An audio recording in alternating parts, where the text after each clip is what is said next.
Bonsoir et bienvenue dans votre 19 ans en Normandie. Voici les titres de ce mercredi 15 juin. C'est vit-on dans un corps que l'on n'a pas choisi? Comment sont accompagnées dans leur transition les personnes transgenres? Notre choix de la rédaction s'intéresse ce soir à la question de la transidentité, un sujet à la fois complexe et encore trop tabou. Nous en parlerons avec notre invité dans ce 19. On en vient à notre choix de la rédaction. Il est consacré ce soir à la transidentité, un terme qui définit le parcours de ces personnes qui veulent se libérer d'un corps et d'un genre masculin ou féminin qui ne leur correspondent pas. Comment ces personnes sont-elles accompagnées dans leur transition? Nous en parlerons dans un instant avec notre invité. Mais avant, alors qu'une marche des fiertés que l'on réduisait il y a peu encore à la Gay Pride aura lieu à Rouen dans 3 jours, se pose aussi la question de la visibilité des personnes trans. Les témoignages de quelques membres de l'association Fierté Colorée, elles sont recueillies par Arthur Deshaies et Stéphane Lotte. Samedi dernier, grande première au Havre. Une Pride, et pas seulement gays. Trans, queers, bi, toutes et tous veulent se faire entendre et se faire voir. On est encore beaucoup trop mis à l'écart et on a besoin de s'exprimer, c'est important de le faire. Un besoin particulièrement vital pour les personnes trans. L'arc-en-ciel et drapeau trans. Léo, Hélène, Flo et Tamas de l'association Fierté Colorée préparent la marche rouennaise prévue ce samedi. Les marches des fiertés s'inscrivent dans le mois des fiertés qui est au mois de juin. Donc historiquement c'est en souvenir des émeutes de Stonewall. Il y a eu justement une révolte et des affrontements entre la police et les personnes LGBT. Et un an après, il y a eu la première Pride de New York.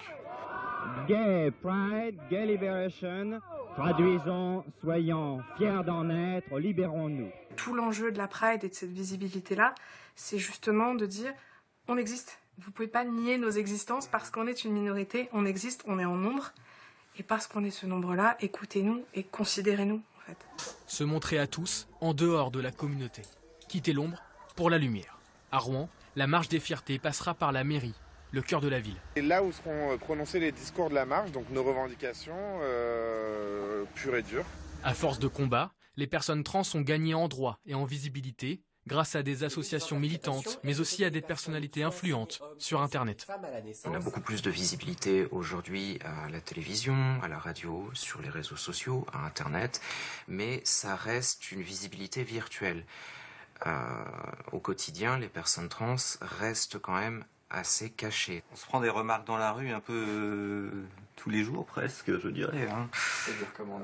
Dernièrement, je suis sorti, on m'a dit c'est quoi ce délire? Il y a des gens aussi qui peuvent éloigner leurs enfants quand je passe devant, donc voilà, ça arrive encore. Donc, ça fait quoi ça quand on entend ça et quand on voit ça? On a l'impression d'être, je sais pas, on n'est pas un être humain quoi. Toujours des agressions, des humiliations. Selon ce rapport d'SOS Homophobie, les cas de transphobie sont en hausse en 2021. C'est une visibilité à double tranchant. Mais Flo ne voit pas que le revers de la médaille. L'avantage de la libération de la parole, c'est que ça a permis justement à ces jeunes générations d'acquérir rapidement un vocabulaire qui nous faisait défaut il y a quelques années, de se mettre des étiquettes qui leur permettent de se reconnaître, de s'inclure dans une communauté. Donc oui, je pense qu'il y a beaucoup de positifs pour les générations futures. Chaque génération se bat pour la suivante depuis plus de 50 ans. Un jour peut-être, il n'y aura plus besoin de marcher, il ne restera que la fierté. Voilà pour la question de la visibilité des personnes trans, invitée de ce 19-20.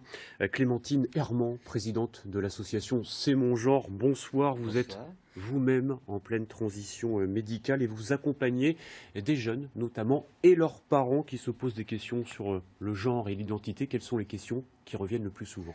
Alors, déjà, chez les parents, c'est la première question, qu'est-ce que j'ai fait? Qu'est-ce que j'ai fait à ta naissance ou dans ton éducation pour que sous-entendu de mal? Voilà. Ils n'ont rien fait. Ils ont bien éduqué leurs enfants et tout. Mais c'est quelque chose que même les psychiatres ont du mal à expliquer pourquoi on passe d'un genre à un autre. C'est en soi. C'est un mal-être qu'on vit tous les jours. Il y a 2 choix. Soit qu'on fait son coming out, ou soit on se suicide. Donc le mieux c'est de venir parler aux associations. Fierté colorée, la mienne, et puis il y en a une multitude dans la région, et on accompagne les personnes en questionnement, les parents, les amis, etc. Alors justement, concrètement, comment vous les accompagnez, ces personnes qui se posent des questions? Alors déjà, on me contacte via le site internet de l'association. On se donne rendez-vous pour parler ensemble. Donc, alors, je choisis toujours un milieu neutre que la personne va choisir pour qu'elle soit plus à l'aise.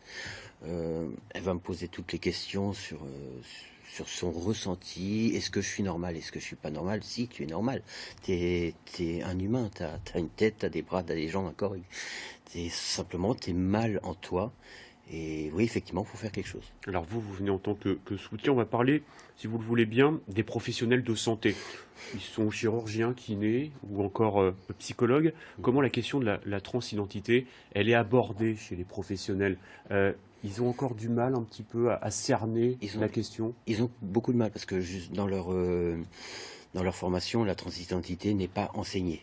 Donc ils apprennent justement, entre guillemets, par expérience, en faisant des colloques entre eux, en se formant entre eux.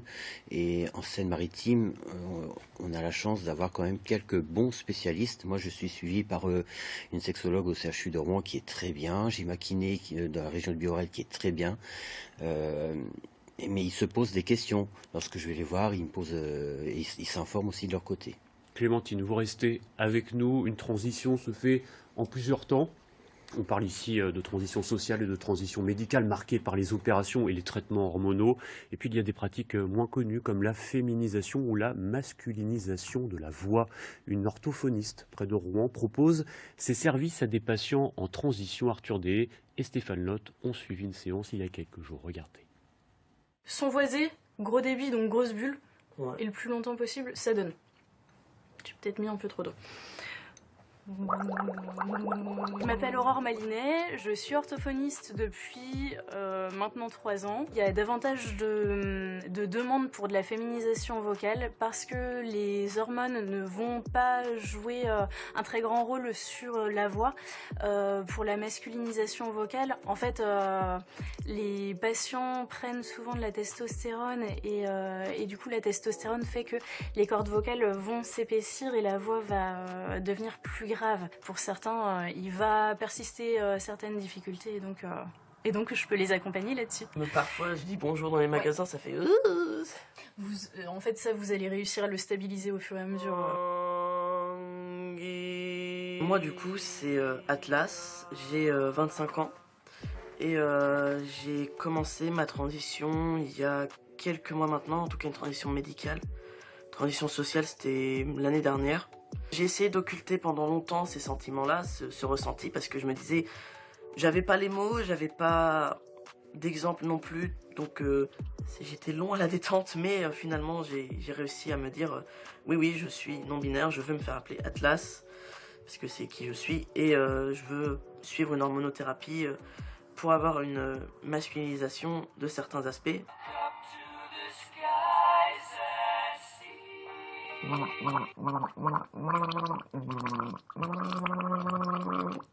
On va pouvoir travailler sur placer ces articulateurs, donc la langue, les lèvres, les joues par exemple, vers l'avant pour de la féminisation vocale. Pour la masculinisation vocale, ça va être de la postériorisation des articulateurs, donc langue, lèvres, joues principalement. Est-ce que tu as besoin d'aide? Bonjour, une baguette s'il vous plaît. Pourrais-je avoir un rendez-vous, s'il vous plaît? J'essaie aussi de faire attention à la position de ma langue, comme vous m'aviez dit la dernière fois. C'est un tout petit truc, mais ça fait tellement de différence. Il y a des moments, même là, je sens que ma voix, elle grésille fort, donc je me dis, il y a encore besoin d'exercice. Et garder une voix, on va dire, douce et propre, qui soit pas vraiment rayée pour pouvoir chanter, pour pouvoir parler comme je veux au quotidien. De retour avec Clémentine Herman, présidente de l'association C'est mon genre. On voit ici que la transition, elle n'est pas sans contrainte. Il y a beaucoup de jeunes qui s'interrogent beaucoup plus qu'avant sur la possibilité d'une transition. Vous leur dites quoi? Attention à ce phénomène de mode, on va dire ça? Oui, pour moi, oui, ça peut, chez certaines personnes, ça peut être un phénomène de mode. Ça peut être aussi une rébellion. quelque part.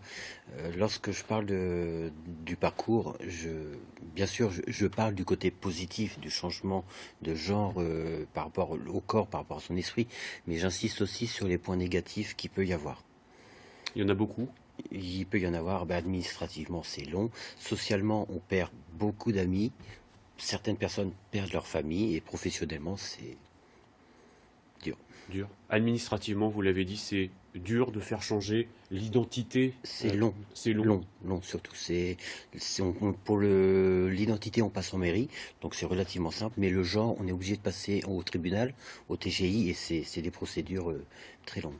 J'ai une question plus personnelle pour finir. Comment vous vous sentez, vous, Clémentine, dans ce corps qui est le vôtre maintenant? Bien, franchement bien.